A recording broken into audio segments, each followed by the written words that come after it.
প্রতি বছর আষাঢ় মাসের শুক্লপক্ষের তিথিতে পালিত হয় রথযাত্রা। এবছর রথযাত্রা 7ই জুলাই, উল্টো রথ 16ই জুলাই। রথযাত্রা বলতেই আমাদের মাথায় আসে পুরীর কথা। এই সময় প্রচুর ভক্ত সমাগম হয় পুরীতে। দেশ বিদেশের বহু ভক্ত নীলাচলে যান রথের দড়িতে টান দেওয়ার জন্য, কিন্তু সেই সৌভাগ্য যে সবার হয়ে ওঠে না। দড়ি ধরতে গিয়ে রীতিমতো ভয়াবহ পরিস্থিতির শিকার হতে হয়। তবে এবার রথের দড়িতে টান দেওয়ার মনস্কামনা হয়তো পূরণ হবে সব ভক্তরই। 53 বছর পর এসেছে এক বিশেষ মহাযোগ। জগন্নাথ ধামে দুদিন ধরে পালন করা হবে রথযাত্রা, আর দুদিনই রথ টানার সুযোগ মিলবে ভক্তদের। 1971 সালে দুদিন ধরে রথযাত্রা পালন হয়েছিল পুরীতে, তারপর আবার 2024-এ হচ্ছে। ক্যালেন্ডার অনুযায়ী 7ই জুলাই থেকে শুরু হচ্ছে রথযাত্রা, কিন্তু পুরীতে 6 জুলাই পালিত হবে রথ অঙ্গনমালা বিজে।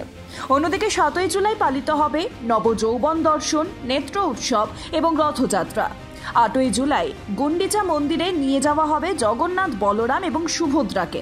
কথিত আছে 108টি পদ্ম ধোয়া জল দিয়ে স্নান করানো হয় জগন্নাথ, বলরাম এবং সুভদ্রাকে। তারপরেই জ্বরে কাবু হন তারা। স্নানযাত্রা থেকে 15 দিন পর তাদের জ্বর ছাড়ে, কিন্তু এবছর বিশেষ যোগ হওয়ায় এবং দুদিন ধরে রথযাত্রা পালন হওয়ার কারণে 15 দিন নয়, 13 দিনেই শেষ হয়ে যাবে এই রীতি। যদিও মন্দির কর্তৃপক্ষের তরফে জানানো হয়েছে রীতি অনুযায়ী 13 দিনে শেষ হলেও পুরীতে তা 15 দিন ধরেই পালন করা হবে।